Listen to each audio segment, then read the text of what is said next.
Cette semaine, aux côtés de Nikos, dans 50 minutes Inside l'actu, Manu Payette, qui nous accompagnera tout au long de l'émission. En intimité avec Lara Fabian, nous avons suivi la nouvelle coach de The Voice dans sa vie à 100 à l'heure. Et puis rencontre avec Will Smith de passage à Paris pour la sortie de Bad Boys 3.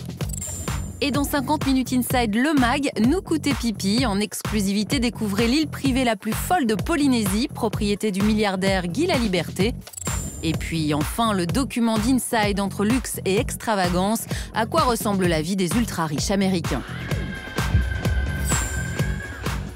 Bonsoir et bienvenue, content de vous retrouver pour un nouveau numéro de 50 minutes Inside l'actu, d'autant plus que j'ai le plaisir de recevoir cette semaine un garçon que j'aime beaucoup, c'est Manu Payette.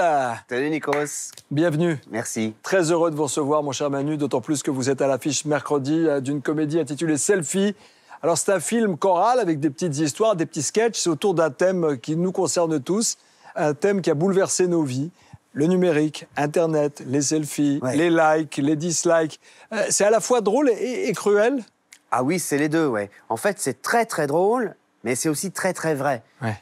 Parce que ça parle de nous. C'est pour ça que le film s'appelle Selfie d'ailleurs. C'est parce que de temps en temps, on a l'impression d'être devant un miroir. On a l'impression de se voir. C'est pas uniquement un film qui fait beaucoup rire, c'est aussi un film qui fait quand même réfléchir. D'accord, réfléchir. Et vous êtes, j'imagine, aussi accro aux réseaux sociaux, Internet, Instagram, vous avez tout ça, ouais. J'ai une bonne nouvelle, Nikos. Allez-y. Depuis la semaine dernière, depuis que j'ai fait ce film, mon temps d'écran a diminué. Ah, vous arrivez à garder un peu de distance. Bravo, bravo en tous les cas. Selfie, ça sort mercredi avec vous, mon cher Manu, avec Blanche Gardin aussi. Oh là là, ne la ratez pas. Ouais. Ne la ratez pas dans le film, elle est dingue. Elle lâche rien. Ah, mais elle lâche rien et elle dit tout. Surtout, ça va très loin. Et c'est pas la seule. Elsa Zilberstein, un beau casting. En attendant la sortie, je vous propose notre série sur les maisons les plus folles du monde. Manu en vacances, vous aimez quoi? Les endroits plutôt roots, simples, en famille? Ah ouais, j'aime bien. Roots, en famille, simple. Ah non, j'aime bien quand c'est un peu roots, un peu isolé, mais j'aime bien qu'il y ait l'eau courante, par exemple. Ouais, mais on espère que c'est le minimum de vos vacances. Par exemple, si je viens sur votre île, quand j'arrive à La Réunion, vous m'emmenez où? Première chose. Première chose, déjà, on va manger. D'accord. On va déjeuner. C'est bon signe. Chez ma mère. Et ensuite, vous irez faire une sieste. Comment elle s'appelle, votre maman? Monique. Monique, est-ce que je peux vous emmener au Brésil? Votre fils est d'accord. Non, parce qu'on va vous faire découvrir cette semaine une maison, une cabane perdue en pleine nature. Cabane grand luxe, attention Monique, parfaite pour vous ressourcer à condition d'avoir les moyens. 10 000 $ la semaine, votre fils est d'accord. Wow. Il vous paye la semaine, allez visiter cette maison par Elsa l'héritier et Cédric Corr. Elle va les rendre fous, elle voudra tout nettoyer. Elle est maniaque, elle est trop maniaque. Monique, bisous.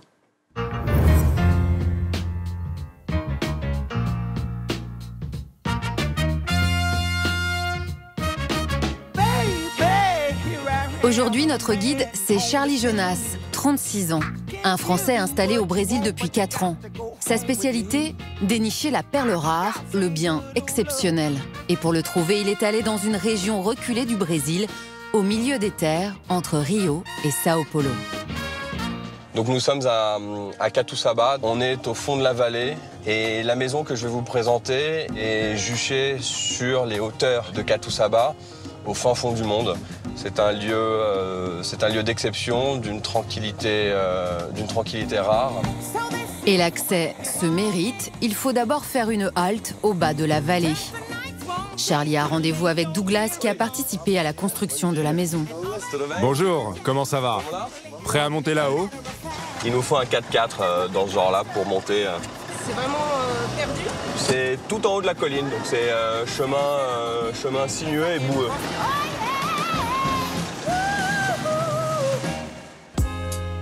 À louer, maison d'architecte de 2000 m², suspendue à la colline et entièrement autosuffisante. Aucun voisin à moins de 10 km. Prix de la tranquillité, 10 000 $ la semaine. Ce chemin de pierre a été fabriqué sur mesure pour construire cet immense rectangle de bois. Il aura fallu 2 ans pour acheminer tous les matériaux nécessaires. Après 20 minutes de voiture et quelques secousses, bienvenue dans la maison imaginée par l'un des plus grands architectes du Brésil, Márcio Kogan.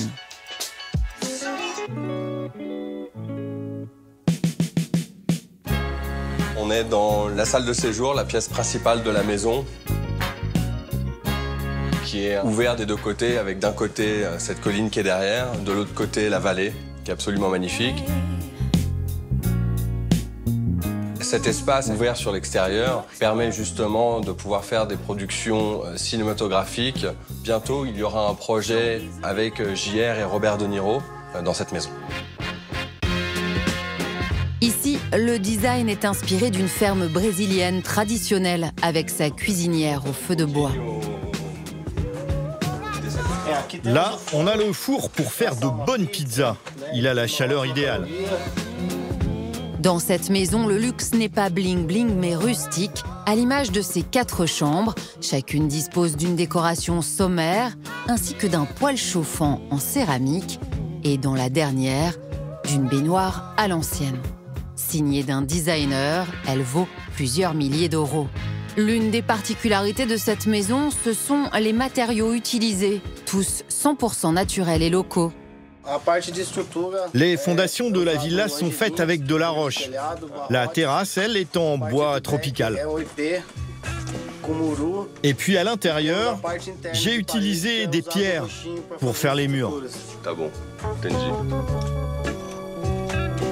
Cette maison est exceptionnelle par le fait qu'elle est éco-responsable, c'est-à-dire que l'électricité est faite à partir d'une turbine qui se trouve derrière la maison. L'eau vient d'une source qui se trouve un tout petit peu plus haut derrière. Et pour ce qui est de la chaleur, ils ont importé des chauffe-eau de Hollande. Un dispositif complété par des panneaux solaires installés sur le toit. Ici, pas de jacuzzi ou de piscine à débordement, mais une petite coquetterie au bout de la terrasse en teck. Qu'est-ce qu'il y a par terre? Ça, c'est un petit aménagement qu'on a fait. C'est pour se rafraîchir. C'est génial. Ça monte très haut. Ça donne envie de se baigner.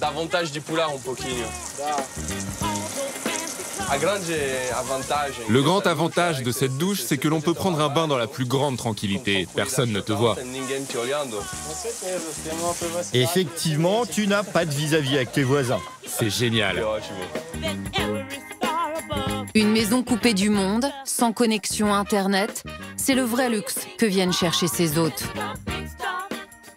Alors, ce qui est poignant dans ce lieu mythique exceptionnel, c'est le fait d'être juché en d'une colline, seul au milieu de nulle part. Thom Yorke, le chanteur de Radiohead, aime beaucoup se reposer ici, déconnecter, méditer.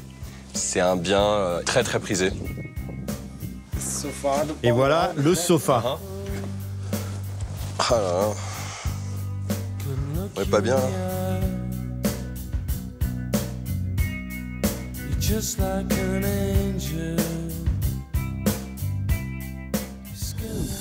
Elle a fêté ses 50 ans sur scène il y a 2 jours. Elle sera la semaine prochaine dans le célèbre fauteuil rouge du jury de The Voice. On parle de Lara Fabian. Vous l'avez déjà rencontrée, Manu? Non, jamais. Jamais rencontré. J'ai déjà entendu, mais jamais rencontré. Une petite chanson, peut-être la culte, la chanson culte. Je vous l'ai dit plein de fois, Nikos, je t'aime. Oh, comme un fou, comme un roi. Comme un soldat, parce qu'avec vous, on marche pas. Pas du tout. Avec vous, on fait juste un bout de chemin pour rencontrer cette femme exceptionnelle, simple, sincère aussi. Elle ne s'est pas trichée, Lara. Elle nous a embarqués avec elle dans sa nouvelle vie parisienne. Une vie à 100 à l'heure. Regardez, c'est un reportage de Sophie Alexania.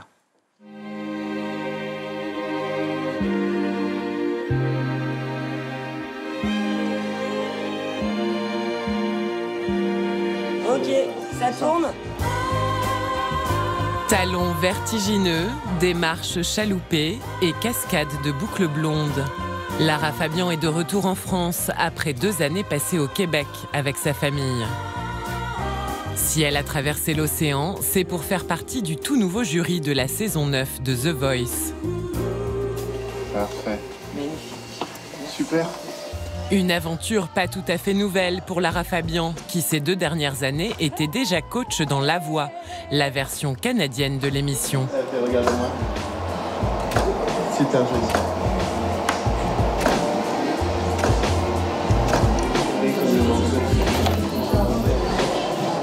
C'est une évidence pour moi d'être dans de la transmission, pouvoir en toute simplicité offrir et proposer les clés que j'ai pendant toutes ces années, ces 3 décennies réunies dans mon sac à dos. Et pouvoir ouvrir mon sac à dos et offrir toutes ces clés à tous ces jeunes, ou moins jeunes d'ailleurs, à tous ces talents. Voilà, très bien, regarde-moi. Pour cette 9e saison, c'est tout le casting du jury qui a été renouvelé. Aux côtés de Lara Fabian, Amel Bent, qui a déjà à son actif 2 participations à The Voice Kids. Trop complice. Ils vont me regarder en même temps. Ça, c'est très joli. Voilà. T'es pas obligé de le faire. Lara le sait, elle fait partie des grandes voix que j'ai admirées, que j'admire toujours et sur lesquelles j'ai appris à chanter aussi. Donc c'est un honneur pour moi. Mais je vais quand même me battre. Hein. Je reste quand même une coach volontaire. Et elle le fait très très bien.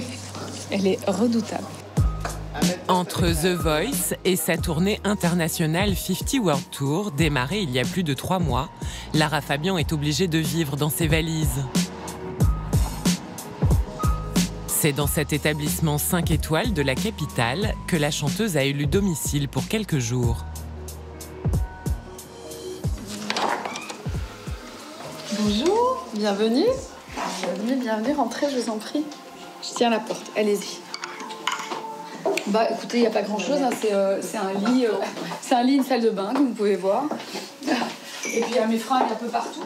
Ça, par exemple, c'est mes fringues de spectacle. Ça, je les ai sorties parce que dans 48 heures, je suis sur scène à Bucarest, et puis ensuite à Tel Aviv, et puis ensuite je vous ai dit tout à l'heure, je ne sais même plus toutes les villes.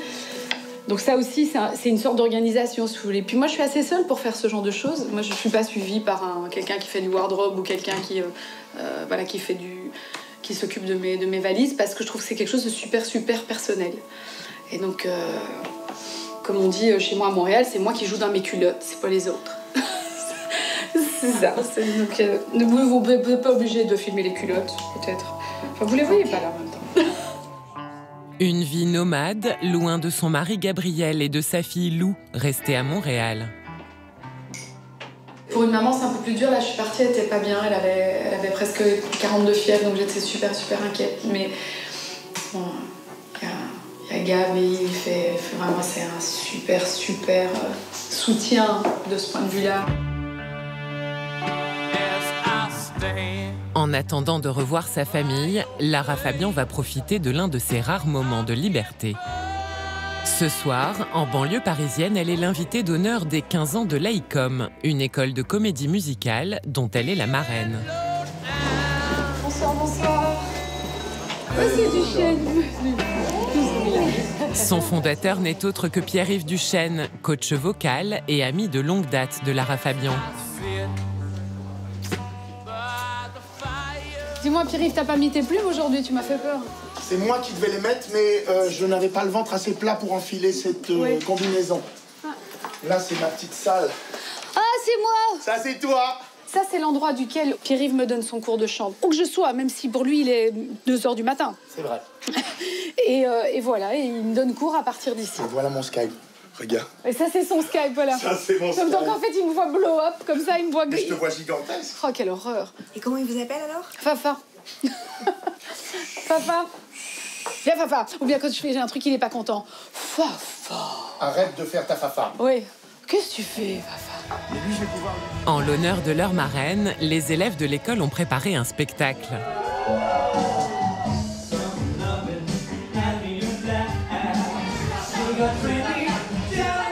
C'est vraiment un modèle à suivre, elle a vraiment une carrière qui nous inspire tous ici. On la regarde et on se dit faudrait qu'on ait une belle carrière comme elle, ce serait vraiment le top du top, quoi. Ouais. Une carrière de 30 ans que Lara Fabian célèbre sur scène. Avant-hier, à Bruxelles, dans son pays natal, la chanteuse était particulièrement attendue.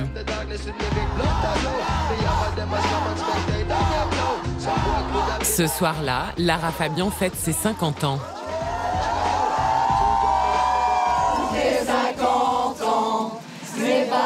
À cette occasion, ses fans ont réécrit les paroles d'une chanson de son dernier album, Par amour.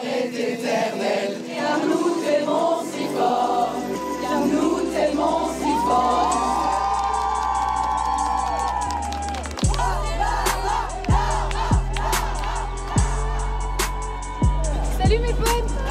J'en ai already.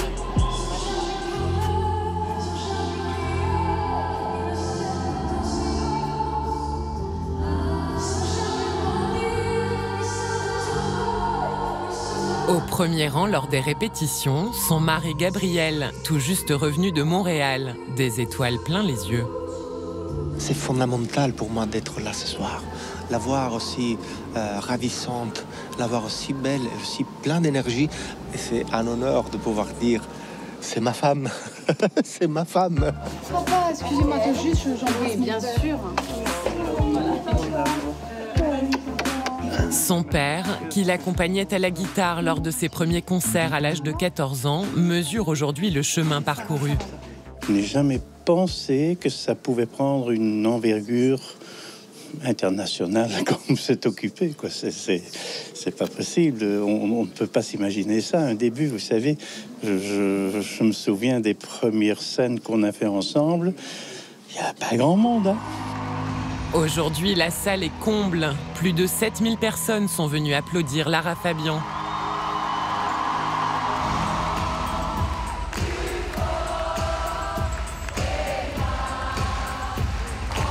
Tube de l'époque et succès actuels. Je me cacherai de la pluie et du vent.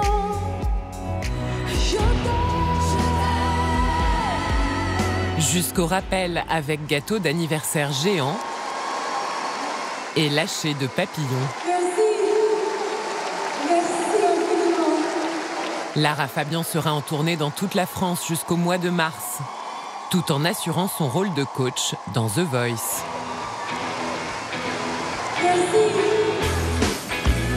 Retour dans les coulisses de l'émission.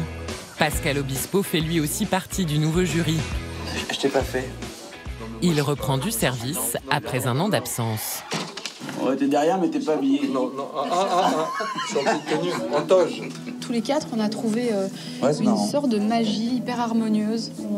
On adore être ensemble, en fait. Ça fonctionne très, très bien. On est nous-mêmes surpris de... Comment dire C'est l'alchimie. Ouais, cette alchimie. Ce soir-là, à quelques minutes des premières auditions à l'aveugle, une surprise attend Lara Fabian dans les couloirs. C'est parti fumer. J'étais parti pour fumer. Son ami Garou, invité à chanter sur le plateau et face à qui Lara Fabian retrouve aussitôt son accent canadien. Cool. On se manque à chaque fois. Toi, t'arrives. Non, c'est fait ça comme ça. Ouais. Ça va? Bah oui. Écoute, ça me fait rire de voir ma Lara reprendre son accent. C'est instantané, je le fais. C'est instantané, c'est fou. Je le fais même pas exprès. Mais oui, je me rends même pas compte, c'est toi qui me le fais remarquer. Nous, on a fait la voix au Québec il y a 2 ans ensemble. Oui. Et Garou m'a beaucoup aidée. Parce que moi, j'avais énormément d'appréhension, je l'avais jamais fait. Puis il me disait, inquiète-toi pas, ça va aller, tu vas voir. Puis franchement, t'as été... Conseil numéro 1, il faut qu'on s'amuse. Exactement. T'as été un super guide, Garou, vraiment. Moi, ça m'a super rassurée. Okay. Je dois te l'enlever, mon Garou. Grâce au conseil de Garou, Lara Fabian a remporté le trophée avec sa candidate l'année dernière au Canada. On y va. Amel, on n'a pas le temps, Amel. Le petit nouveau qui complète le casting français, Marc Lavoine, fera-t-il aussi bien cette année? Une merveille, la sagesse, la résilience, un monsieur qu'on écoute et devant lequel on apprend. Arrête. Non, c'est vrai. Et une beauté dedans et dehors. Allez en ligne, face à votre fauteuil, c'est la dernière. Cette histoire là en ligne. Les 4 coachs sont enfin réunis sur scène pour lancer la 9e saison. Rendez-vous samedi prochain. À suivre dans la 3e partie de 50 minutes Inside l'Actu, le portrait de Will Smith qui était de passage à Paris cette semaine pour nous parler de son film. Est-ce que vous l'avez vu Will Smith, non, le film non plus, mais lui, il voulait voir le mien, il voulait voir Selfie. Et je lui ai dit, écoute, Will, je serai intransigeant, tu attendras mercredi 15 janvier, comme tout le monde. Et il a vu le film quand même? Oui, il est très fort, c'est Will Smith. Il l'a vu avant sa sortie. Allez, dans 50 minutes Inside aussi, Nous Coûter Pipi, vous connaissez? Ça tombe bien, la pub arrive. Voilà, vous connaissez Non, qu'est-ce que c'est? Nous Coûter Pipi. Non, qu'est-ce que c'est? C'est l'île la plus privée et la plus dingue de Polynésie. Je ne savais pas. Nous Coûter Pipi. Voilà. Pour moi. À tout de suite. On parlera aussi des extravagances des très riches américains. C'est un truc de dingue. À tout de suite. Nous Coûter Pipi. Eh ben, c'est par là. Merci beaucoup.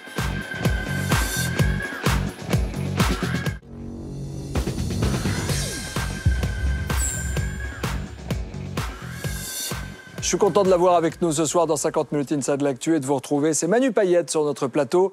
Est-ce que vous regardiez, quand vous étiez tout petit, Le Prince de Bel-Air? Bien sûr, j'étais un fan de la série. Will Smith, la classe. Évidemment, le prince de Bel-Air avec Will Smith, il y avait toute l'équipe, il y avait Carlton, souvenez-vous aussi, Nikos. Exactement, Will Smith, et le temps n'a pas d'emprise sur lui. Nous l'avons rencontré il y a quelques jours quand il était de passage à Paris.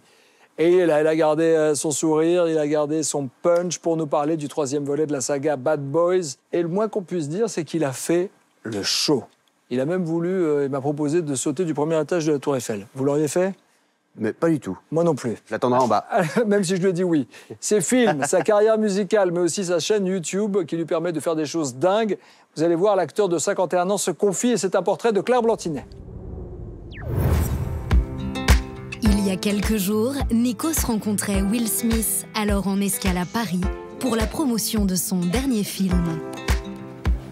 Hey there. Monsieur Smith. Content de vous voir. Content de vous voir aussi. Merci d'être avec nous à Paris. Bienvenue. Welcome. Merci.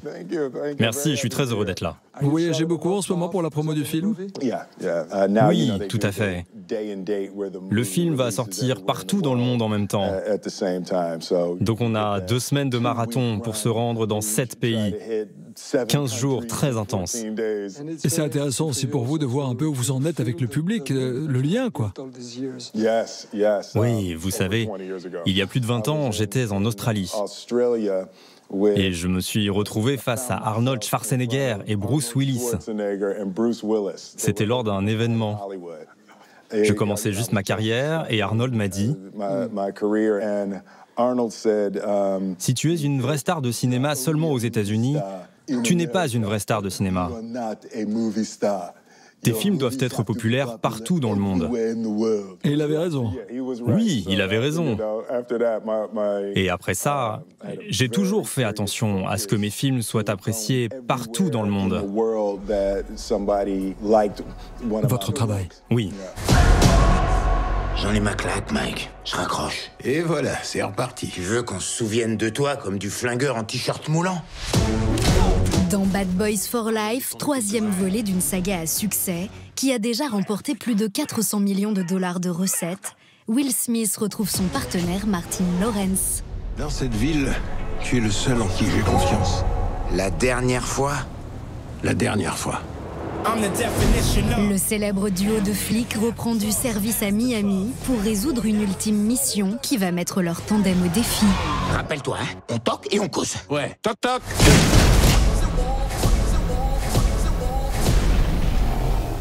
Dans le film, vous donnez tout, hein. Aussi bien dans le jeu d'acteur que physiquement. Il faut assurer. Vous savez, c'était quand même un peu plus compliqué cette fois par rapport aux 2 premiers Bad Boys. Quand je suis arrivé sur le film, je me suis dit, je vais faire chacune de mes cascades. Et c'est drôle, car on venait juste de commencer le tournage de Bad Boys 3, quand Tom Cruise s'est cassé la cheville en sautant d'un immeuble sur le dernier Mission Impossible. J'étais là, oh non, pas Tom, il est invincible. Non, pas lui. Et je me suis dit, maintenant ça va être mon tour. Peut-être que, pour retracer votre parcours et commencer cette interview, nous pouvons justement commencer par ce film. C'est là où tout a commencé. Bad Boys. J'ai toujours rêvé de devenir un flic. Waouh, on était si jeunes. Et j'essaie toujours d'être le meilleur tous les jours. Alors je t'emmerde, pauvre con. Et j'emmerde tout le monde. En fait, j'emmerde ceux qui ont un problème avec Mike Lowrey. Il y a 25 ans, Will Smith est donc choisi par le réalisateur Michael Bay pour jouer dans Bad Boys. Il y interprète le policier Mike Lowrey, un séducteur invétéré, éternel célibataire. Bad boy, what you gonna do? What you gonna do when they come? À l'époque, l'acteur débutant cartonne à la télévision dans la série Le Prince de Bel-Air. C'est le premier rôle principal qu'on m'a offert au cinéma. Michael Bay me dit toujours, mec, c'est le film qui a fait de toi une star. J'ai fait de toi une star. Il y a une scène dans le premier Bad Boys, une scène de course-poursuite avec ma chemise ouverte, et je ne voulais pas la faire. Pourquoi ? C'était pas moi, ce mec musclé qui se prend au sérieux en courant torse nu. Moi, j'étais maladroit, je découvrais le métier et je voulais faire de la comédie. Et donc, c'est vraiment Michael Bay qui m'a encouragé à jouer et à devenir un acteur de film d'action. Quel nouveau chapitre allez-vous choisir ? Alors, laissez-moi regarder. Oh, je n'avais pas vu. C'est dingue.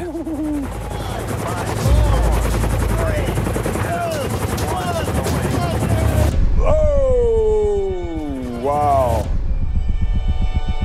Le 25 septembre 2018, pour fêter ses 50 ans, l'acteur relève un défi en direct sur Internet. Sauter à l'élastique au-dessus du Grand Canyon. Une vidéo diffusée sur sa chaîne YouTube, créée quelques mois plus tôt, dans laquelle il se filme réalisant ses rêves les plus fous.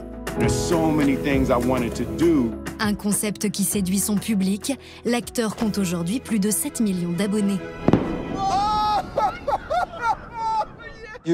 Vous aviez besoin de prendre de nouveaux risques à 50 ans? Vous savez, quand vous faites un film, il faut parfois attendre 18 mois avant qu'il ne sorte. Alors que sur les réseaux sociaux, on peut publier des choses tous les jours, être créatif. Et je me suis vraiment libéré quand j'ai sauté de cet hélicoptère. Une nouvelle phase de ma vie a commencé, marquée par la liberté et non plus par la peur. Allez, j'ai une idée comme ça. Pourquoi vous ne sauteriez pas du premier étage de la Tour Eiffel? Ouh, vous le faites avec moi? On va organiser ça. Je m'occupe des répétitions.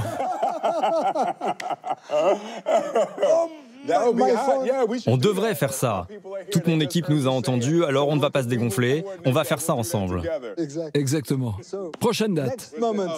Quoi d'autre? Retournons en arrière.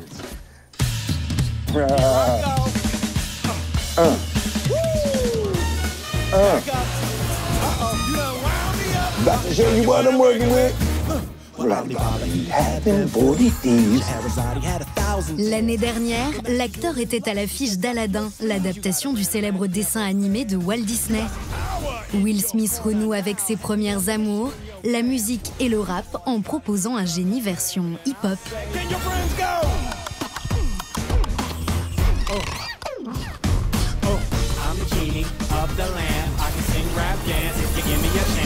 Avec plus d'1 milliard de dollars de recettes dans le monde, Aladdin devient le plus grand succès au box-office de sa carrière.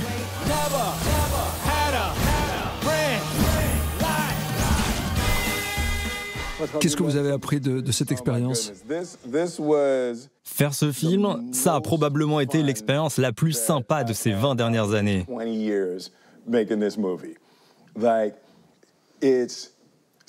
Chanter, danser et même faire du rap.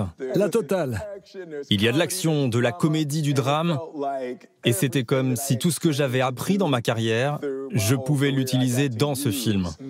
Vous savez, au début, je redoutais un peu car Robin Williams, qui jouait le génie original dans le dessin animé, ne m'a pas laissé beaucoup de marge pour améliorer le personnage. Je ne pouvais pas imaginer m'éclater autant. Je vous en prie, Will, choisissez la date que vous voulez. Allez, je prends Jaden.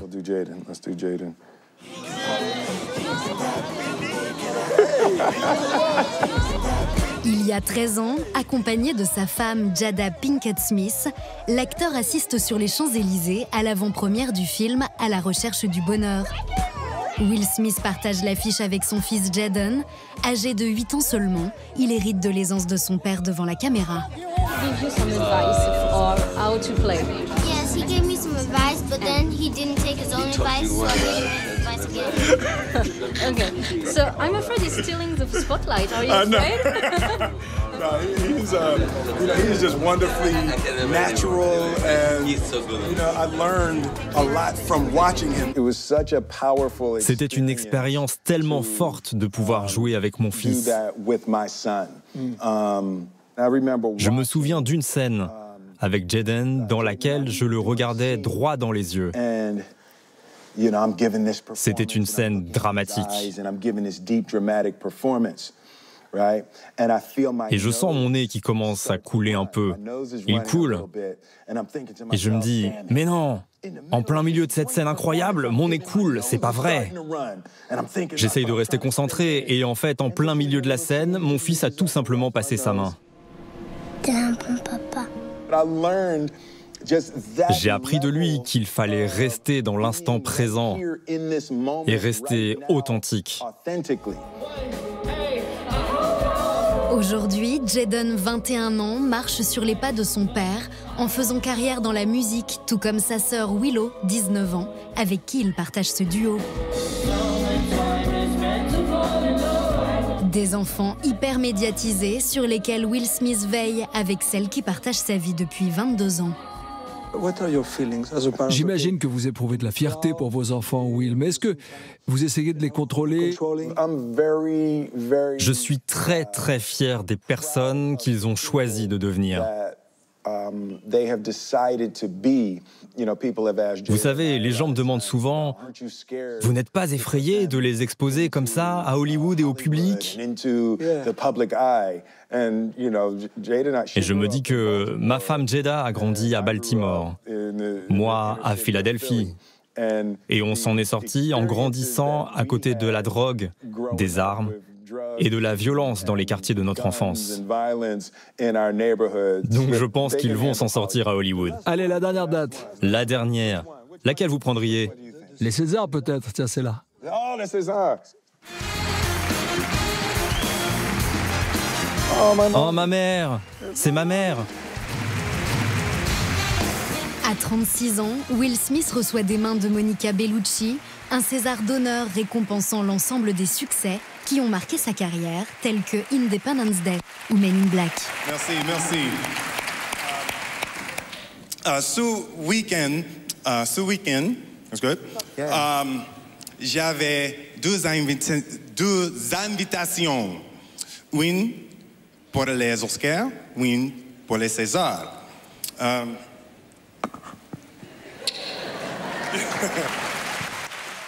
C'était terrifiant. Non, mais vous étiez bon, professionnel.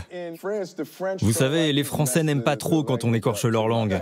Vous avez raison, mais là, pour le coup, le français était parfait. Oh, merci, merci. C'était l'une des premières récompenses que je recevais à l'étranger. C'était vraiment un très beau moment. Ma mère était tellement fière.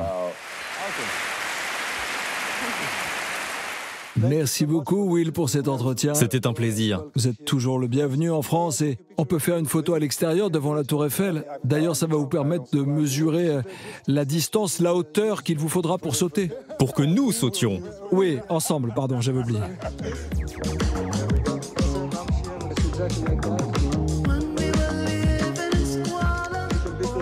Thank you so much, man. Merci. Et pour bien commencer cette année, avoir Manu Payette sur le plateau, c'était un plaisir. Merci infiniment. Merci Nikos, merci de m'avoir reçu. Merci beaucoup. J'invite les amis qui nous regardent ce soir d'aller voir votre film. Ça s'appelle Selfie. Ça sort mercredi. Ça sort mercredi au cinéma. Et vous venez de terminer votre tournée de dingue, qui a duré plus de 2 ans. 238 dates, c'est ça? Bravo. 238 dates, ouais, effectivement. Et ça y est. Et en pleine forme. Bah écoutez, oui, mais tout ça est faux et je suis maquillé. Je vais retourner dormir. Il ment. On se retrouve dans un instant avec 50 minutes Inside le Mag. Avec cette semaine, nous coûter pipi.